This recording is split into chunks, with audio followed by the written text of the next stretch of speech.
Assalamualaikum warahmatullahi wabarakatuh. Yang terhormat, Ibu Merta Vera, SPD MSc, selaku dosen pengampu dari mata kuliah program linear dan teman-teman semuanya. Baiklah, kami di sini akan mempresentasikan mengenai metode simplex dan kejadian khusus. Izinkan saya memperkenalkan anggota dari kelompok kami, yaitu pertama adalah Fitria Hairunisa sebagai pemateri ketiga, Iqbal Nasrullah sebagai pemateri kedua, Nurul Hafiza sebagai pemateri kelima, Rizka Fajila sebagai pemateri pertama, dan Sinar Utari sebagai pemateri keempat.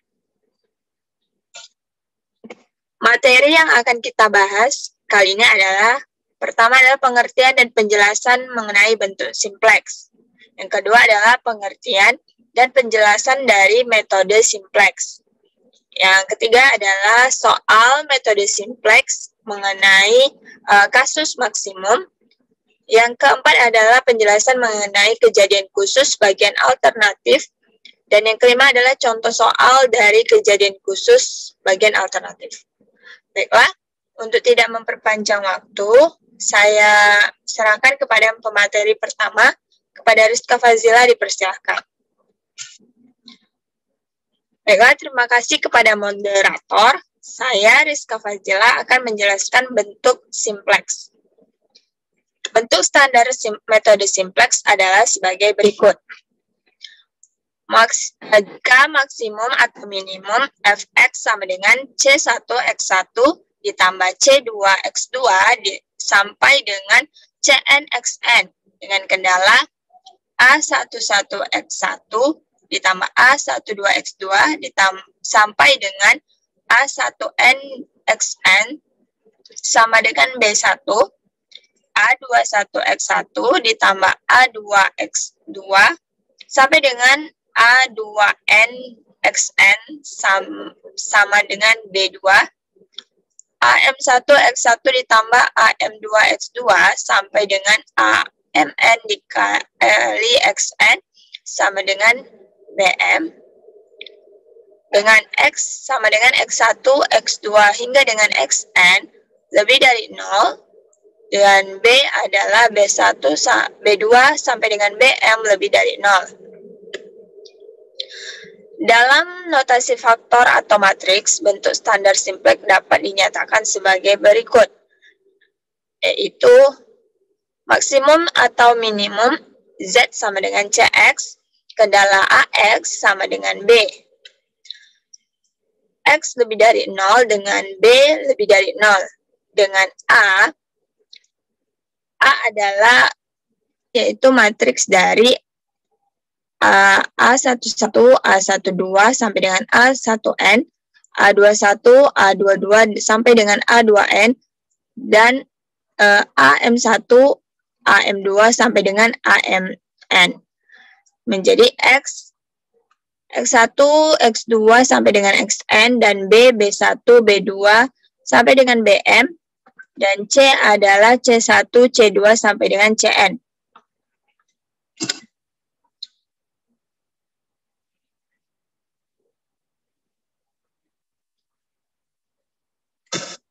Hai guys.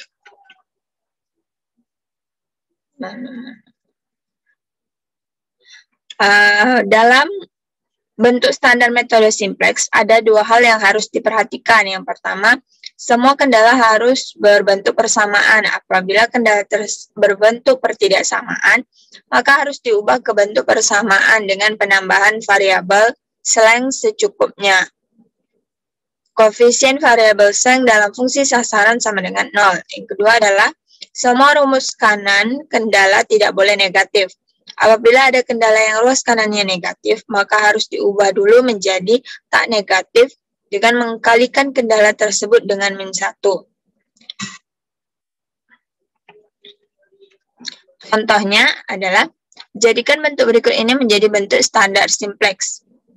Maksimumnya adalah Z sama dengan X1 ditambah X2, dengan kendala X1 ditambah 5X2 lebih dari 5, 2X1 ditambah X2 lebih dari sama dengan 4 dengan X1, X2 lebih dari 0. Penyelesaiannya, pada kendala pertama, penyelesaiannya adalah karena kedua kendala tersebut bertidaksamaan, maka harus diubah ke bentuk persamaan dengan menambahkan variabel slang. Pada kendala pertama, karena kendala berbentuk lebih dari sama dengan, maka harus ditambah suatu variabel baru, yaitu X3 lebih dari 0, lebih dari sama dengan 0, sehingga menjadi suatu persamaan. Maka didapat X1 ditambah 5X2 ditambah 3X ditambah X3 sama dengan 5. Secara analog, untuk menjadikan kendala kedua menjadi suatu persamaan, haruslah ditambahkan suatu variabel baru, yaitu X4 lebih dari 0. Didapat 2X1 ditambah X2 ditambah X4 sama dengan 4.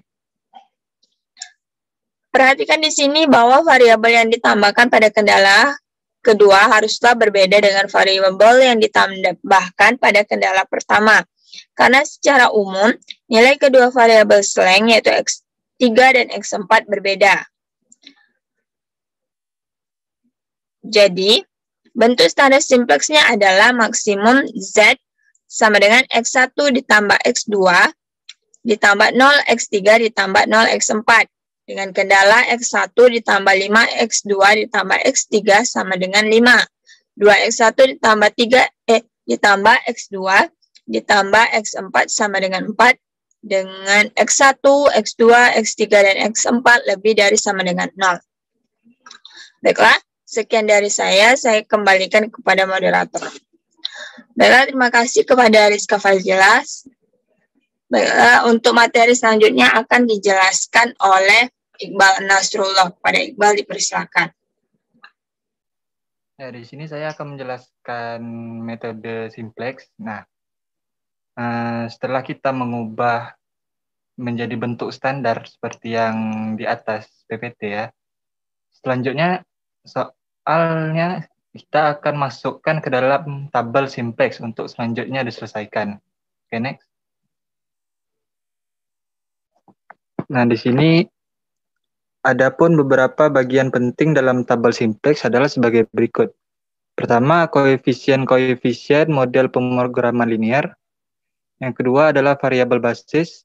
Dan ketiga adalah perhitungan nilai fungsi dan pengecekan optimalitas. Nah, jika kita lihat bentuk tabel awal simplex yang tampak ini, nah, maka kita dapat melihat itu CJ itu adalah merupakan koefisien fungsi sasaran, yaitu ada berupa C1, C2, sampai Cn. Nah, setelah itu, di bawahnya kita melihat X1, X2, dan Xn itu adalah variabel dari program linearnya, model program linearnya. Terus ada XBI, XJ itu ada variabel basis, CBI itu adalah koefisien dari variabel basis. Nah, matriks yang di tengah-tengah itu, matriks kendala bentuk standar A sama dengan A, M kali N sama dengan AIJ itu adalah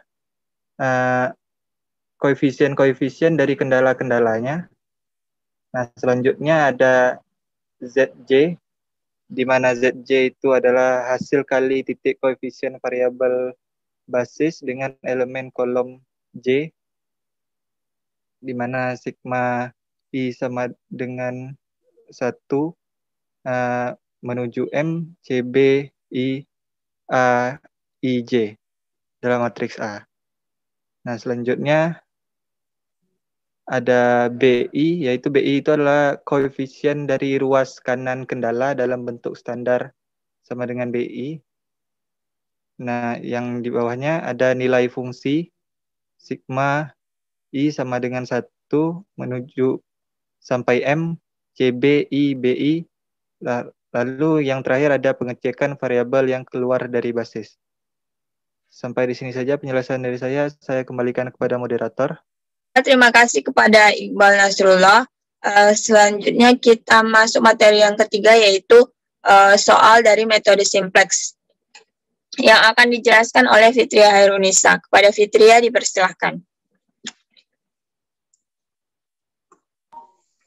Baiklah, sebelumnya terima kasih kepada moderator karena telah memberikan waktu untuk saya menjelaskan materi, yaitu contoh soal metode simplex. Saya Fitria Hairunisa dengan NIM 19038420020. Kita langsung saja ke soalnya, yaitu next Riz. Udin pemilik dari toko bunga. Udin mempunyai 3 produk yang dijual, yaitu Safiera, Camellia, dan Thessalonita. Harga jual per unit untuk Safiera adalah 150.000, Camellia sebesar 120.000, dan Thessalonita 130.000.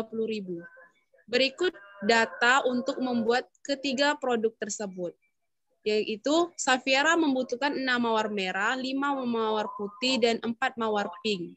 Camellia membutuhkan 8 mawar merah, 5 mawar putih, dan 5 mawar pink. Dan Thessalonita membutuhkan 10 mawar merah, 5 mawar putih, dan 6 mawar pink. Saat ini, toko bunga Udin memiliki persediaan 240 mawar merah, 150 mawar putih, dan 200 mawar pink. Berdasarkan data di atas, buatkanlah kombinasi produk yang tepat agar tercapai pendapatan maksimal dan berapa besarnya pendapatan maksimal tersebut. Langsung saja kita ke pembahasan, yaitu langkah pertama, kita cari dulu variabel-variabel yang akan kita pakai di fungsi tujuan. Di sini variabel-variabel yang akan kita pakai untuk fungsi tujuan adalah Safiera, Camellia, dan Thessalonita. Kita ubah dulu Safiera, Camellia, dan Thessalonita menjadi simbol yang matematis. Kita asumsikan Safiera yaitu Qx atau kuantitas Safiera, Camellia Qc, dan Thessalonita Qt. Setelah itu kita cari fungsi tujuannya. Di sini tujuannya adalah tentukanlah kombinasi produk yang tepat agar tercapai pendapatan maksimal. Kuncinya adalah pendapatan maksimal. Jadi, fungsi tujuannya adalah pendapatan maksimal. Untuk mencari pendapatan, kan rumusnya adalah harga jual barang dikali total barang yang terjual. Di sini harga jual barang diketahui yaitu 150.000, 120.000, dan 130.000. Jadi kita tulis dulu 150.000 untuk Safiera berarti 150.000 dikali Qx ditambah 120.000 dikali Qc ditambah 130.000 dikali Qt. Kalau fungsi tujuan selesai, saatnya kita mencari kendala.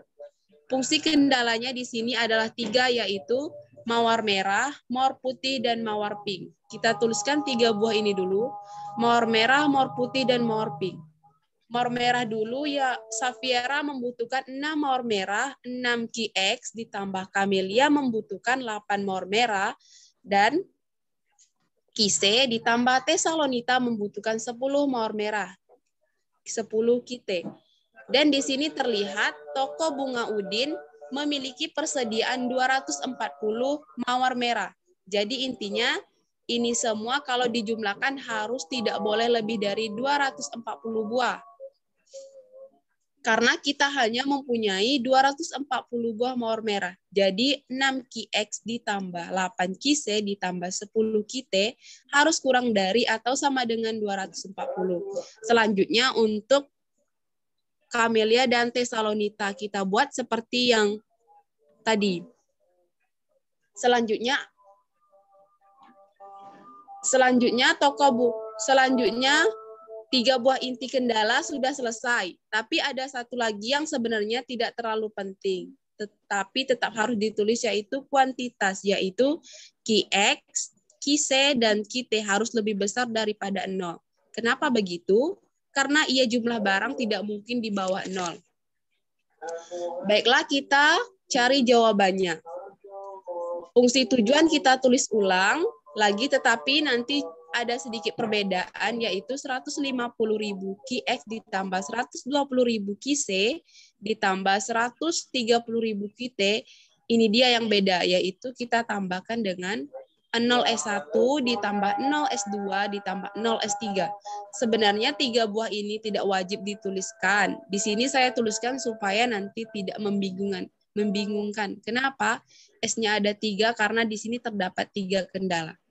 Sekarang fungsi kendala mawar merah dulu. Pertama kita salin dulu semua. Jadi perbedaan fungsi kendala yang atas tadi dengan yang ini adalah kita akan menambahkan S1 pada mawar merah, S2 pada mawar putih, dan S3 pada mawar pink. Jangan lupa jumlah produknya, yang jumlah produk yaitu 240, 150, dan 200.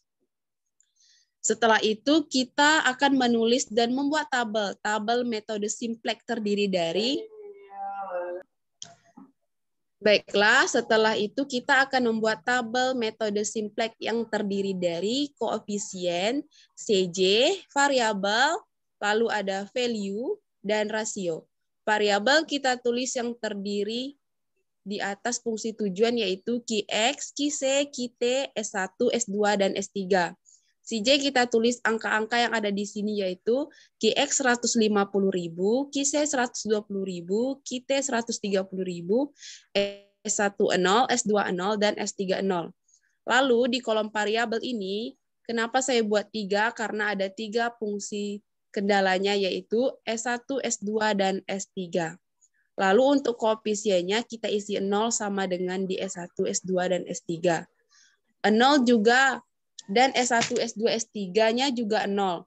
Lalu untuk S1 kita lihat mawar merah karena dia S1, Qx sama dengan 6, Qc sama dengan 8, Qt sama dengan 10, S1-nya itu 1, S2-nya tidak ada berarti 0, dan S3-nya 0. Lalu value-nya 240. Dan untuk seterusnya yaitu S2 dan S3 kita tulis. Lalu setelah kita dapat, kita akan mencari TRJ. Cara mencari TRJ adalah begini ya. Kita lihat pada tabel, 6 dikali 0, ditambah 5 dikali 0, ditambah 4 dikali 0 sama dengan 0. Sudah saya buatkan pada kolom. Lalu selanjutnya 8 dikali 0, ditambah 5 dikali 0, ditambah 5 dikali 0, sama dengan 0. Biasanya TRJ emang 0 karena akan dikalikan dengan 0. Lalu 10 dikali 0 ditambah 5 dikali 0 ditambah 6 dikali 0 sama dengan 0. Jadi sisanya juga 0 karena dikalikan dengan 0.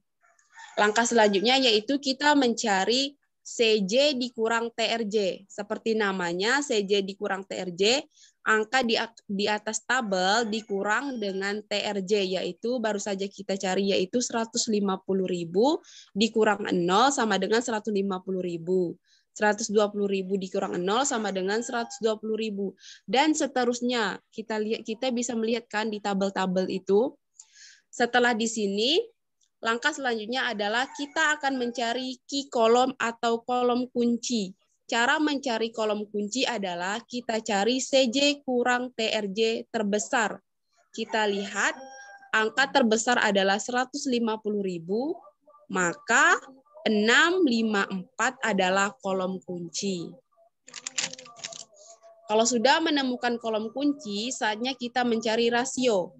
Rasio itu cara mencarinya adalah angka di value dibagi dengan angka yang di kolom kunci. Kita mulai dari rasio untuk yang pertama, 240 dibagi kolom kunci, 6 sama dengan 40. Lalu 150 dibagi 5 sama dengan 30, dan 200 dibagi 4 sama dengan 50. Sudah terlihat kan pada tabel rasionya? Setelah menemukan rasio semuanya, langkah selanjutnya adalah kita menentukan baris kunci. Cara mencari baris kunci adalah angka di rasio kita cari yang paling kecil. Terlihat bahwa 30 adalah angka yang paling kecil, itulah yang akan menjadi baris kunci. Berarti baris kuncinya itu terdiri dari 5, 5, 5, 0, 1, 0, dan 150. Itu adalah baris kunci. Berarti kita sudah ketahui mana kolom kunci dan baris kunci, dan angka 5 yang berada di tengah-tengah kolom kunci adalah angka kunci. Nah, di sini dia minta pendapatan maksimal. Kalau dalam metode simplex, cara kita mengetahui pendapatan sudah maksimal atau belum adalah CJ dikurang TRJ. Harus minus semua. Dan di sini masih plus semuanya. Maka kita akan membuat tabel literasi lain lagi. Sampai CJ dikurang TRJ menjadi minus. Caranya seperti kita bisa lihat baris kunci kita tulis ulang pada kolom kedua yaitu S2 555010 150. Di sini kita tulis QX. Kenapa QX? Karena QX merupakan kolom kunci dan itu S2 karena S2 merupakan baris kunci. Langkah selanjutnya adalah baris kunci yang ada kita tulis di bawah. Harus kita ubah menjadi 1. Caranya angka 5 diubah menjadi 1 adalah kita bagikan dengan 5, yaitu 5 dibagi 5 dan 5 dibagi 5 sama dengan 1 dan seterusnya sampai dengan 150 dibagi 5 sama dengan 30. Kita sudah menemukan QX, langkah selanjutnya adalah S1 akan kita eliminasi dengan QX. Kita tulis S1-nya 6810100240. Sementara QX di sini kita tulis lagi 11101/5/030. Kita akan mengubah angka yang terdapat di S1 ini menjadi 6. Sehingga dengan cara ini kita bisa mengeliminasi. Bagaimana cara pertama? Jelas. QX ini 6 supaya jadi 0 harus kita kurangkan dengan angka 6. Sementara di sini 1. Jadi QX ini semua yang ada di QX ini pertama kita kalikan dengan 6 supaya nanti bisa dieliminasi dengan S1. Kita kali 6 ya. Jadi sudah terlihat bahwa sudah dikalikan 6 maka hasilnya menjadi 6, 0, 6/5 dan 0 dan 180. Nah, ini sudah bisa dikurangkan, sudah bisa dieliminasi supaya angka yang terdapat di kolom kunci ini menjadi 0. Jadi, sudah bisa dilihat bahwa hasilnya menjadi 0. 6 dikurang 0 sama dengan 0. Oh iya, si S1 baru jadi menjadi S1 baru. 8 dikurang 6 sama dengan 2 dan seterusnya sampai dengan 240 dikurang 180 sama dengan 60. Oke, selanjutnya kita eliminasi yang S3. S3-nya kita tuliskan lagi 456001 dan 200 kita eliminasi dengan QX. QX yang di sini kita tulis lagi yang tadi, yang seperti sebelumnya kita eliminasi S1-nya. Untuk mendapatkan bisa mengeliminasi tersebut, kita kalikan dengan 4 yang terdapat di kolom kunci tadi, sehingga menjadi 0. Setelah dikalikan 4, maka kita eliminasi. Sehingga kita sudah menemukan S baru. S barunya itu S3 baru, yaitu 0120 4/5, min 4/5, 1, dan 80. Kita sudah menemukan S3 baru. Selanjutnya adalah kita buat tabel literasi yang baru sama seperti tabel sebelumnya yang terdiri dari koefisien, CJ, variabel, QX, QC, QT, S1, S2, dan S3. Sama value dan ratio. Sama dengan sebelumnya. Yang di atasnya kita bisa lihat, tuliskan semuanya. Lalu sekarang yang membedakan antara tabel literasi yang tadi dengan yang ini adalah variabel bagian kolomnya berbeda, yaitu S1 baru, kita akan menggunakan S1 yang di sini, lalu di sini S2 kita ubah menjadi QX, dan S3 di sini kita gunakan S3 baru. Selanjutnya kita isi koefisien ini, S1 baru sama dengan 0, tetap sama dengan yang di atasnya, S3 baru juga 0, dan QX sama dengan 150, dan 150 di atasnya. Setelah itu kita lihat S1 baru, kita isi. Lalu QX kita salin sama saja dengan yang tadi, S3 baru juga kita salin. Selanjutnya sama dengan tabel literasi sebelumnya, kita cari TRJ. Rumusnya adalah seperti yang saya jelaskan sebelumnya tadi, kita mulai dari kolom pertama. 0 dikali 0 ditambah 1 dikali 150.000 ditambah 0 dikali 0 sama dengan 150.000. Kita bisa lihat kan hasil TRJ-nya, yaitu 150.000, 150.000, 150.000, 0, 30.000, 0, dan 4.500.000. Langkah selanjutnya adalah kita mencari CJ dikurang TRJ. Jadi kita bisa, tadi sebelumnya juga saya jelaskan cara mencari CJ dan TRJ, dan langsung saja ke hasilnya, yaitu 0, min 30.000, min 20.000, 0, dan min 30.000. Ya, bisa kita lihat di sini sudah 0 atau minus, tidak ada lagi angka yang di atas 0. Berarti ini sudah maksimum. Kita sudah sampai di pendapatan maksimum. Kalau sudah begini, sekarang saatnya kita tuliskan kesimpulannya atau jawaban akhir. Oke. Kesimpulannya yaitu untuk mendapatkan pendapatan maksimum, Udin harus menjual 30 buah Safiera dengan pendapatan sebesar 4.500.000. Oke, ini dari mana 30? Karena kita lihat yang variabel di kolom, satu-satunya yang bukan S adalah QX saja. QX itu adalah Safiera. Di situ tertulis 30. Jadi kita tulis 30 Safiera, pendapatan 4.500.000 dari TRJ-nya value. Baiklah, itu saja materi yang dapat saya sampaikan. Terlebih dan terkurang saya mohon maaf. Saya kembalikan kepada moderator. Baiklah, terima kasih kepada Fitria Hairunisa. Selanjutnya, saya berikan kepada pemateri keempat, yaitu Sinar Utari. Kepada Sinar Utari dipersilakan. Baiklah, terima kasih kepada moderator. Di sini saya Sinar Utari akan menjelaskan tentang kejadian khusus alternatif.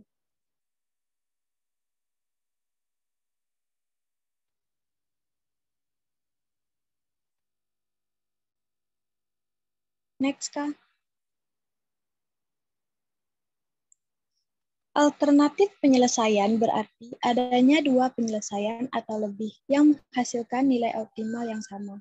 Adanya alternatif penyelesaian dalam metode simplex dapat dilihat pada tabel optimalnya. Perhatikan elemen pada baris CJ, ZJ yang bernilai 0 pada tabel optimal. Nilai 0 pada baris CJ, ZJ selalu bersesuai dengan variabel basis.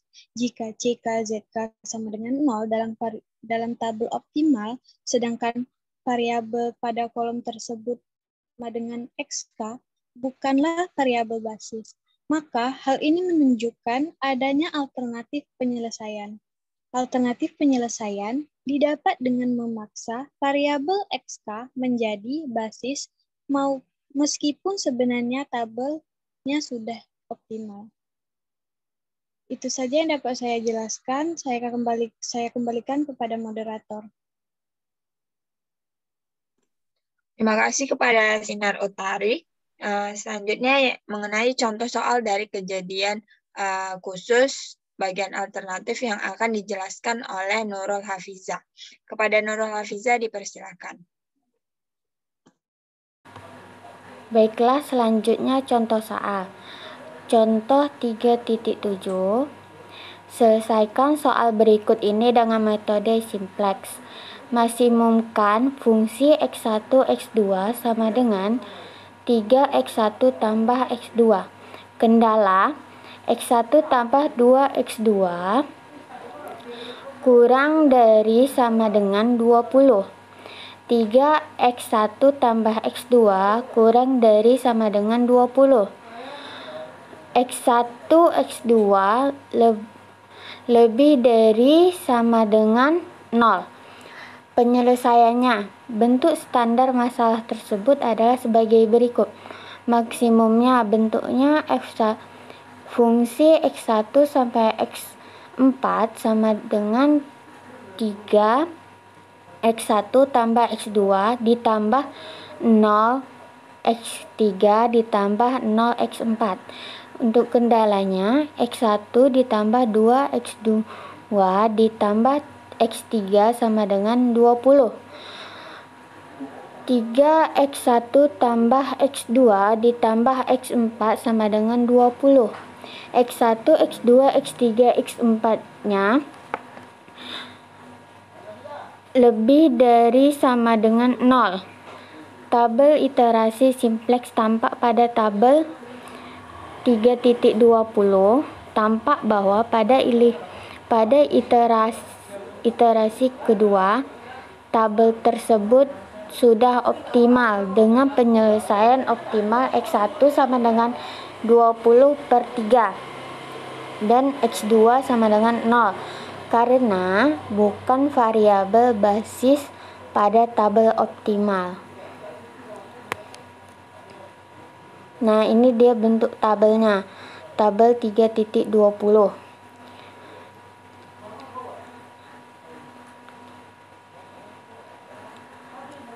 Tampak bahwa pada tabel optimalnya C2 kurang Z2 sama dengan 0 meskipun X2 bukan variabel basis. Ini menunjukkan adanya alternatif penyelesaian yang bisa diperoleh dengan memaksa X2 untuk menjadi basis. Untuk tabel 3 pada tabel 3.21 bagian bawah menunjukkan perubahan tabel 3.20 jika X2 dipaksa menjadi basis 0.